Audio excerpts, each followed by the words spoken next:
중국 현대 역사에서 지도자들 중에 행운을 타고난 사람들이 적지 않습니다. 예를 들자면 장쩌민을 꼽을 수 있는데 1989년 천안문 사태로 좌우지향이 낙마하자 정치국원 신분으로 당시 쟁쟁한 정치국 상무위원들을 모두 제치고 한 번에 당 총서기가 돼 전 세계를 깜짝 놀라게 하기도 했습니다. 운이 좋았던 인물들 중에는 시진핑도 반드시 거론되는 인물입니다. 1997년 시진핑은 당내 서열 344위로 최고 권력 총서기 자리에서 가장 먼 중앙위원 후보였을 때 리커창은 이미 중앙위원이었습니다. 이렇게 평생을 리커창에게 뒤지다 2007년 제17차 당대회에서 대역전한 후 기세를 몰아 2012년 대망의 총서기 자리에 올랐기 때문입니다. 앞서 운이 좋았던 인물을 나열한 것은 바로 원자바오를 말씀드리려고 한 것입니다. 운이 좋은 인물에 관해서라면 원자바오도 빠지지 않는 인물이기 때문입니다. 이번 이야기는 서민 집안 출신으로 한때는 중국인이 가장 사랑하는 지도자이며 원할아버지라는 친근한 별명으로 불렸지만 가족들의 비리가 3조 원에 이른다는 원자바오에 대해 말씀드리겠습니다. 원자바오는 1985년 불과 43살에 중앙판공청 부주임으로 등용된 이후 주임과 중앙서기처 서기, 국무원 부총리를 거쳐 2013년에 총리로 지도자 생활을 마감했는데 무려 30년 가까운 세월을 중나라이에서 생활한 것입니다. 전혀 파벌과 무관한 서민 집안 출신의 원자바오가 중국 최고 지도자 반열에 올랐다는 것 자체가 엄청난 행운입니다.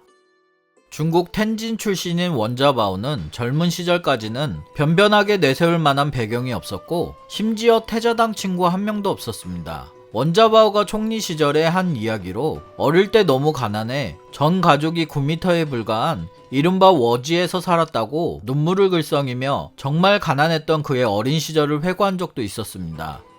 그렇게 가난했던 원자바오가 베이징으로 유학을 떠나 지질대학에 입학한 것이 신기할 정도였는데 이런 원자바오의 이미지가 저우언라이와 비견할 만한 서민 총리로 재임 기간 동안 큰 인기를 누린 것도 다 이런 서민 이미지와 무관하지 않습니다.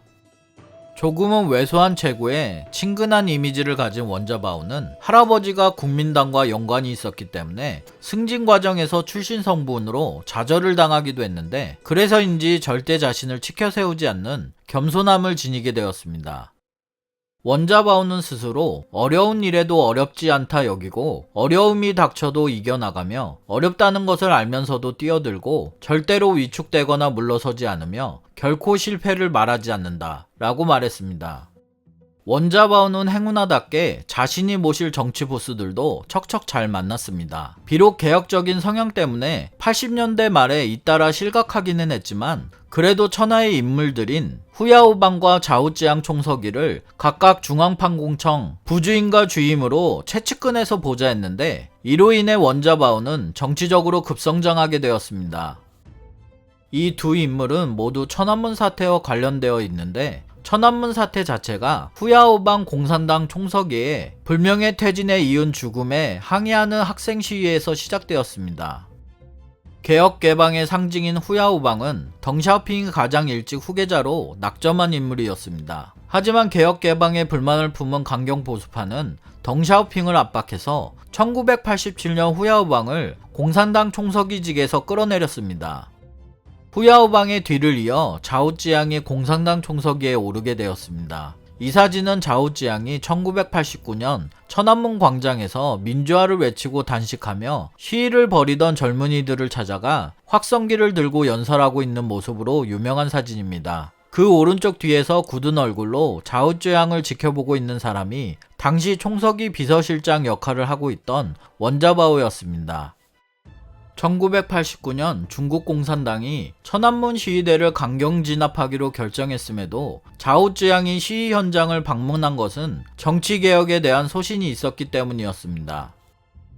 좌우지향은 학생들 앞에서 확성기를 들고 울먹이는 목소리로 "내가 너무 늦게 왔습니다. 너무 늦게. 우리 같은 늙은이들은 아무 상관없어요. 여러분 같은 젊은이들이 큰일이지. 여러분들의 요구는 언젠가 받아들여질 겁니다." 라고 발언해 학생들에게 용기를 주었습니다. 공산당 총서기에 오른 좌우지향은 저우언라이의 양자로 소련에서 유학한 보수파 리펑 총리와 각을 세우게 되었고 리펑이 보수파 입장을 대변하자 학생 시위대는 리펑을 돼지코의 나치 장교로 묘사하기도 했습니다.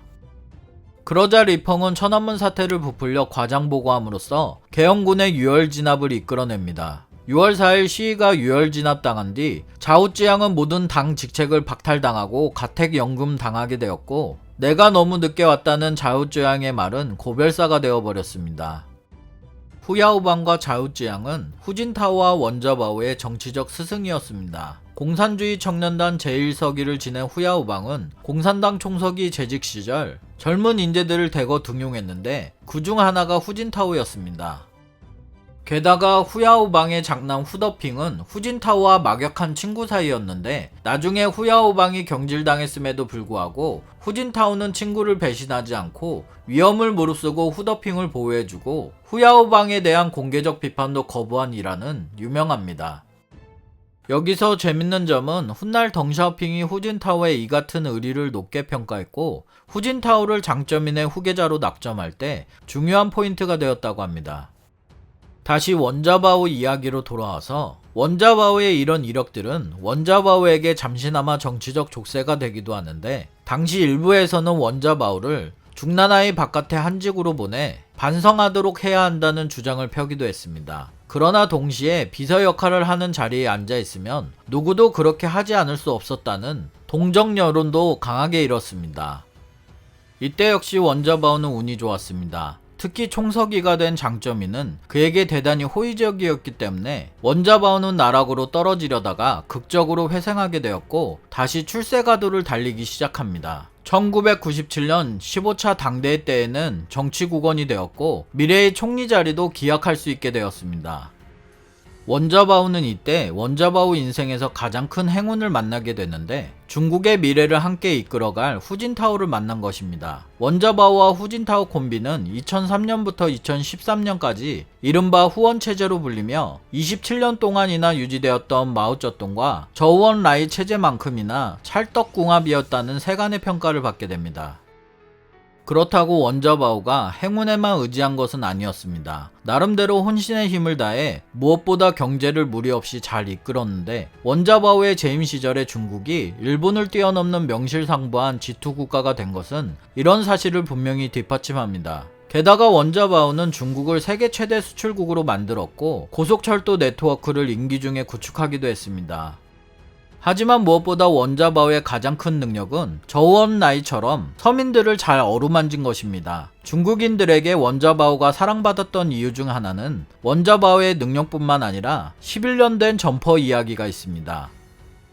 2006년 원자바오가 춘절을 맞아 농촌 지역을 방문하였는데, 원자바오가 입고 있던 허름한 점퍼가 11년 전 산둥성을 방문했을 때와 같은 점퍼라는 것이 밝혀지며 중국 네티즌들 사이에서 많은 화제가 되었다고 합니다.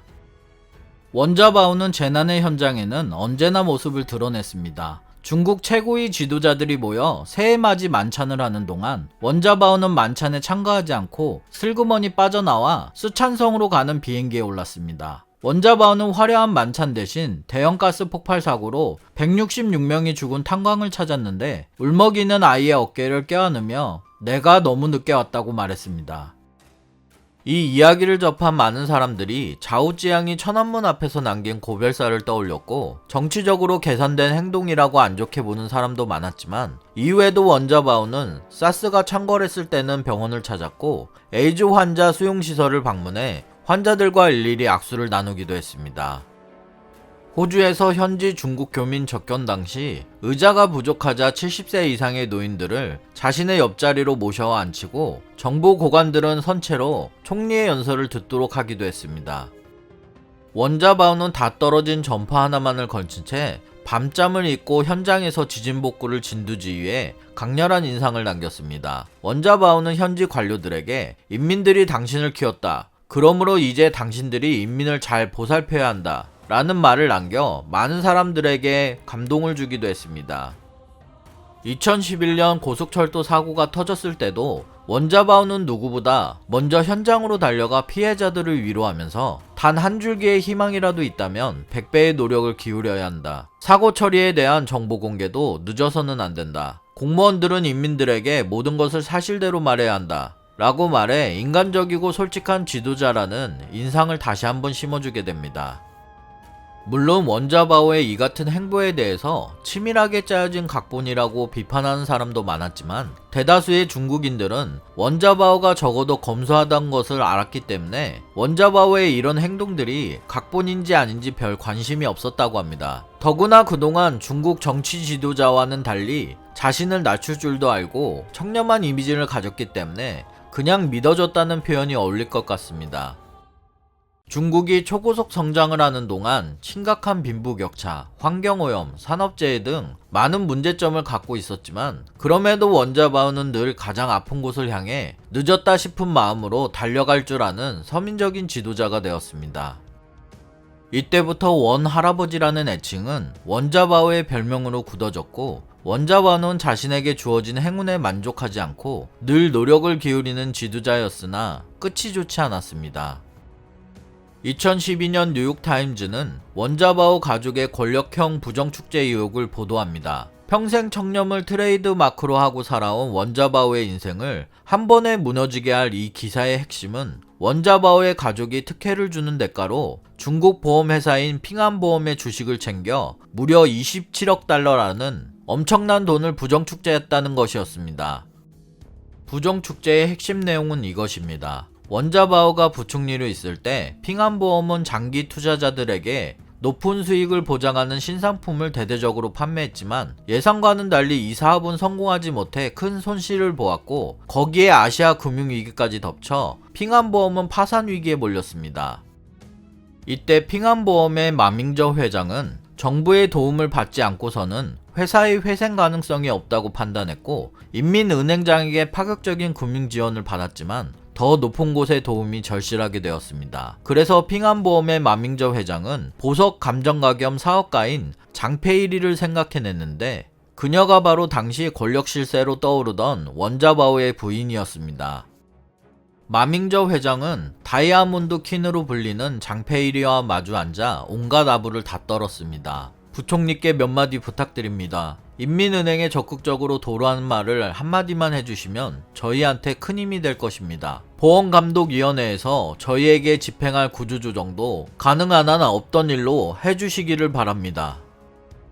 원자바오 아내 장페이리가 대답했습니다. 알았어요. 크고 좋은 회사가 어려운 일을 당하고 있는데 우리가 도와야죠. 핑안보험 마밍저 회장은 기뻐하며 비로소 회사가 회생할 수 있다고 생각했습니다.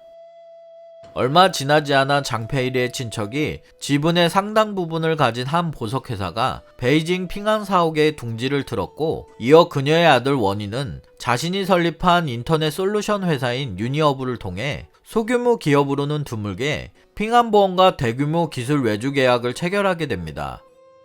핑안보험 역시 필요한 자금을 지원받아 언제 흔들렸나 의문이 들 정도로 빠르게 안정되었고 오히려 그 이전보다 더욱 빠른 속도로 성장 가도를 달렸습니다.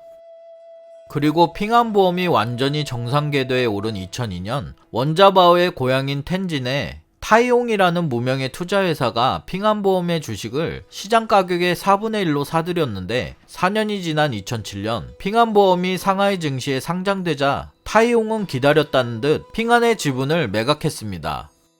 시세 차익은 무려 57배였습니다. 이 중 60%에 이르는 금액은 아무도 모르게 원자바오 집안의 금고로 들어가게 되었습니다. 뉴욕타임즈에 이 폭로 기사를 쓴 기자는 2013년 세계적인 명성을 자랑하는 퓰리처상의 국제보도 부문 수상자가 되었습니다.